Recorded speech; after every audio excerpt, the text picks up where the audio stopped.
有动。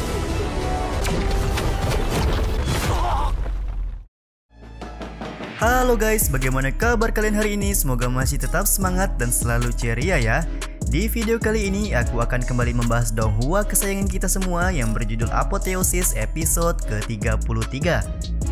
Sebelum masuk ke rekap ceritanya, buat kalian yang menonton video ini dan belum subscribe, tolong di subscribe dulu ya guys. Dan jangan lupa nyalain lonceng biar gak ketinggalan update terbaru dari channel From Zero. Di akhir episode ke-32 kemarin, kita diperlihatkan Hua Fuming yang bersusah payah melawan dua jenderal iblis yang menghadang murid sekte Qingyun. Luo Zeng dan Zhu Qianning yang datang untuk membantu malah kedatangan Silang yang sedari awal sudah mengawasi pergerakan mereka. Dengan licik, Silang menculik Zhu Qianning untuk membalaskan dendam kepada Luo Zeng, sementara Hua Fuming sendiri berusaha melawan murid sekte yang sudah berubah menjadi zombie karena kelakuan Silang. Luo Zeng yang mengejar Silang tiba di sebuah gua dan terlihat di dalam gua ini Zhu Qianning sudah diikat dengan rantai di atas sebuah tungku. Di dalam gua ini juga Silang salah paham tentang hubungan di antara Luo Zeng dan Zhu Qianning dan dia menganggap kalau Luo Zeng mencintai Zhu Qianning karena sudah mau datang untuk menyelamatkannya. Silang juga berkata jika Luo Zeng ingin menyelamatkan Zhu Qianning itu semua tergantung pada kemampuan Luo Zeng sendiri.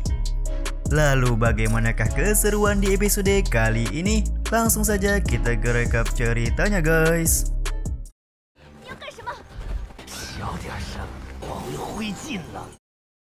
Di awal scene episode ke-33 kali ini diperlihatkan Zhu Qianning yang semakin mendekati tungku panas karena terlalu banyak gerakan yang dia buat. Sementara Luo Zeng yang melihat hal ini meminta Silang untuk tidak melibatkan orang lain di perseteruan mereka berdua. Bahkan di sini Luo Zeng meminta Silang untuk bertarung secara adil agar tidak merugikan siapapun. Mendengar tawaran Luo Zeng ini, Silang lantas mengatakan pertarungan adil hanyalah sebuah hayalan dari seorang bermulut munafik. Orang lemah seperti Luo Zeng sama sekali tidak layak untuk mendapatkan sebuah keadilan.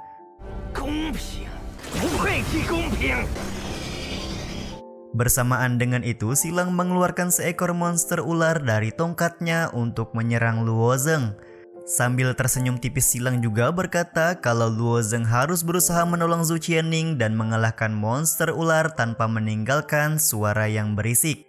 Yang mana kita ketahui jika suara berisik dihasilkan dari pertarungan Luo Zeng dan monster ular, maka Zhu Qianning akan semakin dekat untuk masuk ke dalam tungku panas. Sementara itu, Zhu Qianning yang menyadari kalau Luo Zeng tidak akan melawan monster ular karena memikirkan keadaannya, kemudian mencoba untuk membuka rantai di tangannya dengan sebuah jarum. Di saat yang sama, Luo Zeng terpikir tidak bisa terus-terusan mendapat serangan dan membuat keributan dengan monster ular. Jalan satu-satunya saat ini adalah dengan mendekati Silang secara langsung. Dari arah Zhu Qianning, dia terlihat semakin dekat dengan tungku panas karena efek pertarungan Luo Zeng dengan monster ular. Pada akhirnya, Luo Zeng memutuskan untuk masuk ke dalam perut monster ular dan menggunakan bilah hijau miliknya untuk melakukan serangan dari dalam perut monster ular.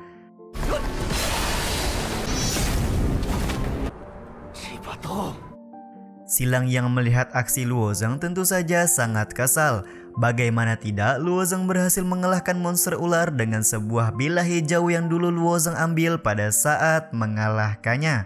Sementara Luo Zeng sendiri lantas berkata, jika kau menginginkan bilah ini, aku akan mengembalikannya kepadamu. Perkataan Luo Zeng ini dia keluarkan bersamaan dengan melakukan serangan terhadap Silang.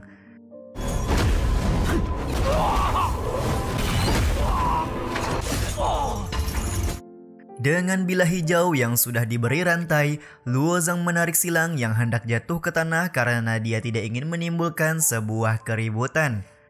Sementara dari arah Zhu Qianning, dia memuji Luo Zeng yang berhasil membuat Silang terkapar dan bersamaan dengan itu pula jarum yang Zhu Qianning gunakan untuk mengikis rantai jatuh ke dalam tungku panas.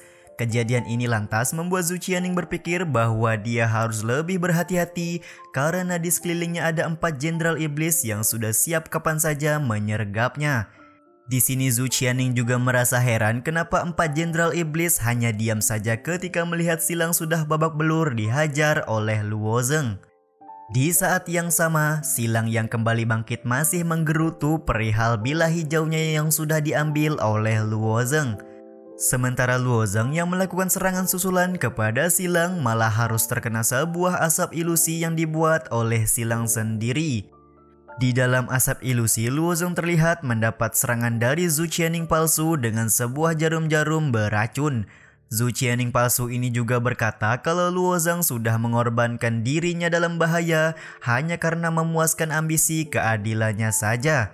Tak lama kemudian Luozeng juga terlihat terkena sebuah ikatan rantai yang membuatnya tidak bisa bergerak.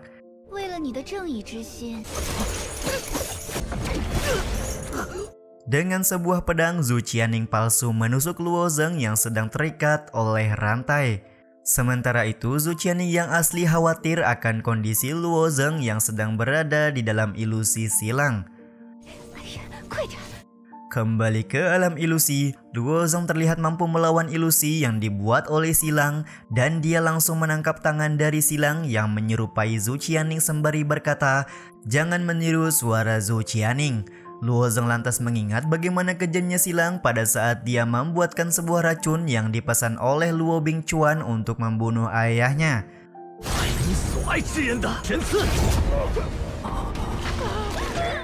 Luozeng di sini terlihat menggunakan teknik serangan pengejut jiwa untuk menyerang silang. Efek dari serangan Luozeng ini dengan seketika silang langsung mengingat istrinya ketika dia masih menjadi seorang manusia. Serangan pengejut jiwa ini juga sekaligus menghancurkan asap ilusi yang dibuat oleh silang. Tidak cukup sampai di situ saja, Luozeng kembali melakukan serangan fisik ke arah silang yang membuatnya langsung terbentur ke dinding gua. Efek dari terbenturnya silang ini tentu saja membuat rantai yang mengikat Zhu Qianning menjadi runtuh dan membuat tutup tungku panas menjadi terbuka. Beruntung di sini dengan cepat Luozeng melompat untuk menangkap Zhu Qianning yang juga berhasil melepaskan rantai di tangannya.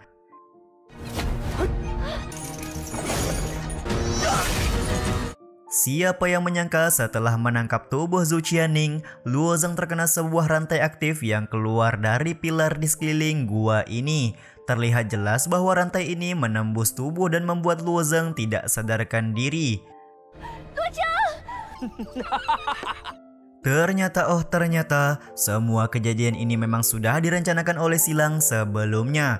Pantas saja 4 jenderal iblis yang ada di dalam gua ini hanya terdiam saja ketika melihat silang babak belur. Sambil tertawa, silang juga penasaran apakah Luozeng bisa keluar dari situasi saat ini serta trik seperti apa yang akan dia gunakan. Melihat kejadian ini di depan matanya tentu saja membuat Zhu Qianning sangat marah dan langsung menyerang silang dengan jarum beracun miliknya.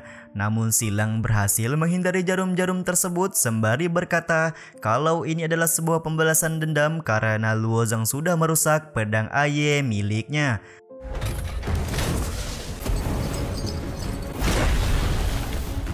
Zhu Qianning di sini lantas mengeluarkan senjata yang entah apa namanya juga guys, aku nggak tahu. Senjata ini jelas membantunya namun belum cukup untuk melawan silang di kondisi saat ini. Serangan dari Zhu Qianning ini membuat 4 jenderal iblis turun tangan untuk membuat Zhu Qianning tidak berdaya. Bersamaan dengan itu, silang meminta 4 jenderal iblis untuk tidak langsung membunuh Zhu Qianning karena dia masih memiliki sebuah rencana. Sambil memegang Zhu Qianning yang sudah tidak berdaya, silang berkata kalau ini semua belumlah selesai. Dia juga berterima kasih karena berkat Zhu Qianning dia bisa menangkap Luozeng. Dengan gerakan tongkatnya, silang membuat rantai-rantai yang membelenggu Luozeng putus dan tentu saja Luozeng jatuh ke dalam tungku panas di bawahnya. Terlihat raut kesedihan cukup jelas di wajah Zhu Qianning yang tidak menyangka kalau Luozeng akan mati pada saat ini. Sementara itu, Luozeng yang sedang berada di dalam tungku panas mengingat orang-orang yang sudah membantunya serta orang-orang yang sudah menyakitinya selama ini. Ingatan Luozeng ini membuatnya termotivasi untuk sadar dan harus melindungi orang-orang yang dia sayang. Dengan motivasi ini Luozeng mengeluarkan aura kekuatan yang cukup dahsyat. Bahkan di sini terlihat jenderal iblis yang hendak membunuh Zhu Qianning terpental karena aura kekuatan Luozeng.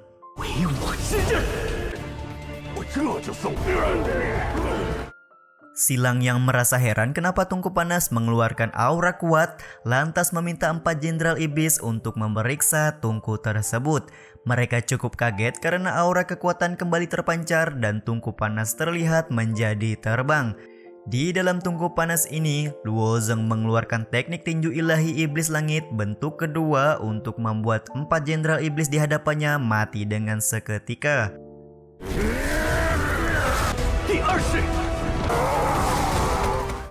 Sementara Silang sendiri cukup kaget karena Luo Zeng masih memiliki keterampilan kuat yang dia keluarkan pada saat ini.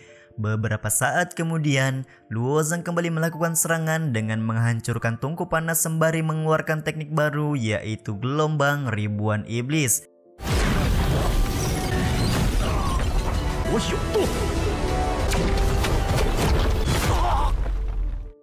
Teknik ini mampu membuat Silang tidak berdaya dan secara tidak sengaja membuat Silang terkena duri-duri tajam yang ada di atas gua. Setelah kematian Silang, Luo Zeng langsung menghampiri Zhu Qianing. Luo Zeng tidak menyangka kalau dia akan mendapatkan pelukan karena keberhasilannya menyelamatkan Zhu Qianing kali ini. Zhu Qianing sendiri terlihat cukup khawatir karena dia menyangka kalau Luo Zeng sudah mati karena masuk ke dalam Tungku Panas. Luo Zeng meminta Zhu Qianing untuk melepaskan pelukan karena pelukan dari Zhu Qianing ini terlalu erat sampai-sampai Luo Zeng sulit bernafas. Setelah pelukan terlepas, Luo Zeng berkata dia baik-baik saja dan luka seperti ini tidak akan bisa mempengaruhi hidup dan matinya.